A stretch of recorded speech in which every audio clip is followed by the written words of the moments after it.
Alright, gather round everyone, because you are not going to believe what's happening. Day 8 of my incredible journey into entrepreneurship, and today is the day. Welcome to the grand opening of Griffin's Goods, my very own retail store. I've curated a collection of the finest, most intellectually stimulating products you could ever imagine. We've got first edition books, artisanal chew toys, even a selection of bespoke martini glasses. It's a haven for the discerning individual. I spent all night arranging the displays, making sure the lighting was just right to accentuate the subtle nuances of each item. I even practiced my welcoming speech in the mirror. Good day, sir, or madam. Might I interest you in this exquisite, hand-bound volume of poetry? It pairs wonderfully with a dry gin and a moment of quiet contemplation. See? Professional! Yet approachable! I'm ready for the floodgates to open! The sign is flipped to open. The jazz music is softly playing, and my tail is wagging with anticipation. This is the start of my empire. Okay, it's been an hour. The jazz is starting to sound a little repetitive. Not a single customer. Maybe I opened it early? People need their morning coffee, their artisanal toasts. They're not thinking about enriching their lives with literature just yet. It's fine. It's totally fine. This is just the calm before the storm. Any minute now, a line will form around the block. They're probably just coordinating their arrival to create a more dramatic entrance.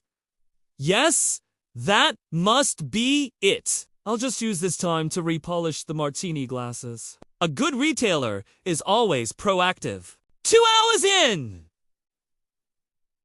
A tumbleweed just rolled past the front door. I'm fairly certain we don't live in a desert. So that's concerning! My tail has ceased its wagging and is now tucked firmly between my legs. The silence is deafening, only broken by the occasional clinking of my claws on the hardwood floor as I pace. Did I misjudge the market? Is there no demand for intellectualism and fine living in this town? Are people really content with mainstream, big box store chew toys? The thought is horrifying. Just when I was about to drown my sorrows in a sample of my own gourmet dog biscuits, the ones shaped like little fire hydrants, the bell on the door chimed. A customer! My first customer. I quickly smoothed my fur and put on my best retail smile. Welcome to Griffin's Goods, where taste is not just a suggestion, it's a requirement. It was a woman looking a bit lost. Oh, hi, she said.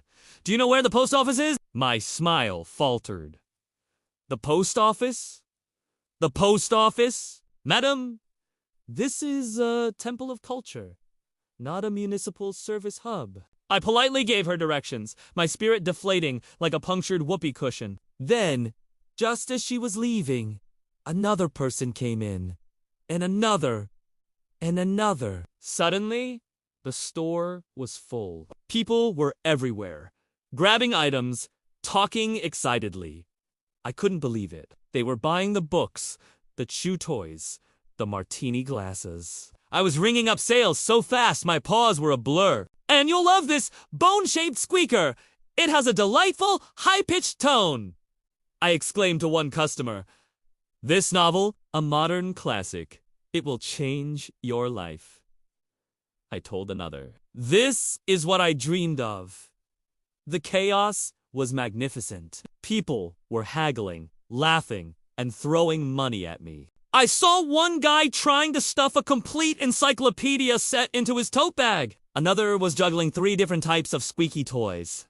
The cash register was overflowing. I had to start stuffing bills into my collar. This wasn't just a successful opening. It was a phenomenon. Griffin's Goods was the hottest spot in town. I was a retail genius, a titan of industry. As the crowd thinned and the last customer walked out, I surveyed my store. The shelves were nearly bare. The displays were a wreck, and I was exhausted, but exhilarated. I leaned against the counter, a pile of cash next to me, and let out a huge sigh of relief. It was a roller coaster of a day, from a ghost town to a gold rush. I counted the earnings, my eyes wide with disbelief. It was more than I'd made in my entire writing career. Then I noticed something. A flyer? stuck to the front door. I peeled it off and read it. Huge going out of business sale. Everything must go. 90% off today only! My heart sank.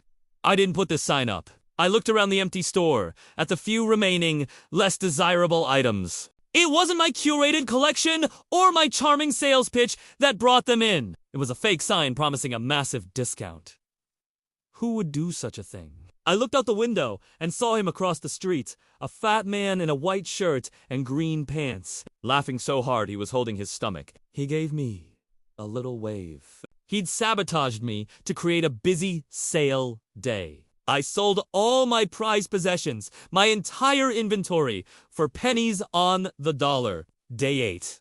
And I've already experienced the dizzying heights and crushing lows of retail. I'm not just a store owner. I'm a tragic hero in a retail drama. What will day 9 bring? I'm almost afraid to find out. Thanks for sticking with me on this wild ride. It's been a journey, and your support means the world. If you enjoyed my retail misfortune, please hit that like button, and don't forget to subscribe so you don't miss what happens next. See you tomorrow.